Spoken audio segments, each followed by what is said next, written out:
Hey, how we doing out there? This is Frank, House of Orange TV, coming back at you after about a week-long break, a much-needed break that I needed to take. But back at it today, going videos moving forward for football. The only live shows I'll be doing are basketball and baseball post-game shows moving forward. No Monday night show. That one, just not feeling it. Just not feeling it. So it is done right now. But let's get into this thing. The SEC today announced the three permanent opponents, or it's been reported. Let's put it that way. The SEC, it's put out there, the three permanent opponents. Lots of speculation went on as to who Tennessee's would been. Most people were thinking Bama, Vanderbilt were two of them. The question was, would it be Kentucky, South Carolina, Florida? That's the three it kind of come down to. From a historical perspective, it made the most sense for Kentucky. From a balance standpoint, didn't know that made a lot of sense. It would happen. It was announced today. Tennessee has got Bama, Kentucky, and Vanderbilt. Leave me a comment. Let me know what you think about that. Hit that like, that share, that subscribe. Thank you guys for your support. Thanks for hanging in there with me along the way. Bama, Kentucky, Vanderbilt. I think if you're Tennessee, I think you got to be pretty happy with that one. The fan in me wanted either Florida or South Carolina. The part of me hates to lose that Florida rivalry on an everyday basis or every year basis. The old school part of me going back to the 80s, early 90s, ever when it, they went away to divisions. That part of me hates, wouldn't have minded to see Auburn come back on. That used to be a big rivalry at one point in time. But, it is what it is. I was not looking forward to Kentucky staying on the schedule just from a competitive standpoint. But, we have had years, too, of Georgia and Alabama every single year while they have both been loaded. And then who else? How many times on the schedule was the SEC West opponent we got at their peak? I can't think of how many times it seemed like that happened along the way either. But looking at it, to me, I mean, from the standpoint of what you're seeing now, this is for 4 years, and it'll change. I've got to think the Tennessee-Alabama game doesn't change at any point. I could see Vandy. Maybe Vandy, I don't know how they will go with that. Will they change all three of them? Will they keep?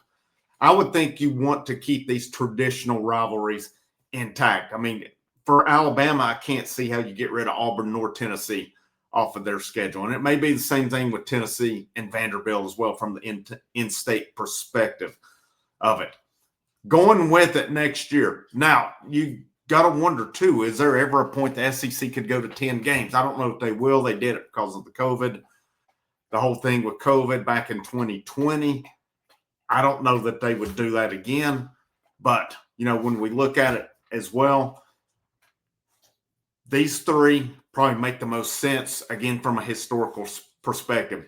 And next year, it's already been said, VolQuest, I read it on VolQuest, Brent Hubbs has put it out. Danny White has already said next year Tennessee will host 5 home games. And so 4 on the road, and then it's going to flip-flop each year. So in 26 and 28, they'll host home games. If it stays the way it is with the rotation with Bama and Kentucky and Vanderbilt on it, that means, in a sense, you almost have 6 home games next year. If they keep the rotation, that means Bama and Kentucky come to Knoxville next year. Tennessee goes to Nashville. And most times on this, Tennessee it's almost like a home game for Tennessee. It's kind of a home away from home. So in a sense, on those years, you get 6 of them. A part of me wouldn't mind on the year where you've got 5 road games to see Vanderbilt be one of those 5, and then it kind of evens out with it along the way. But it is what it is. And then you got to think based on this year's schedule, SEC play. Obviously, you're completing home and homes from last year with Mississippi State, with Arkansas, with Oklahoma, with Florida, with Georgia on it. And then, of course, the 3 permanent are on there. I got to think next year you're probably picking up I mean, with you picking 6 more up, you're probably got to be picking up South Carolina, Missouri, possibly Texas. Would they pick LSU back up? Ole Miss. It seems like it's been a bit since they played Ole Miss since the infamous mustard game. Who else? I'm trying to think who else they could pick. Auburn. Auburn's one that seems like they have not played in a bit. So I would think that rotation falls and that A&M could be back on the schedule. So you're not going to get everybody on there that you didn't play this year, but you're still going to get new matchups. And I would think that'll be the home and homes like this year, and then it'll flip back for 28, 29. Looking at it as well, looking at who everybody got, I mean, I can't help but think that Tennessee come out about better than anyone. I mean, I'm looking down through here just at the powerhouse teams. I mean, Alabama got Auburn, Tennessee, Mississippi State. Not a bad draw for them. Florida got Georgia, South Carolina, Kentucky. I don't know, man. I think the SEC did a pretty good job with this. It doesn't look like anybody, based on where we're at now, just got loaded down with teams with it. A&M got Texas, LSU, Missouri. I mean, all of them are ranked right now. That is a tough one. Texas got A&M, Arkansas, Oklahoma. That makes a lot of sense. South Carolina got Georgia, Kentucky, Florida. That's really not too bad a one. Georgia got Auburn, Florida, South Carolina. Depending on how things go, that could be a little bit tough. I'm trying to see Ole Miss.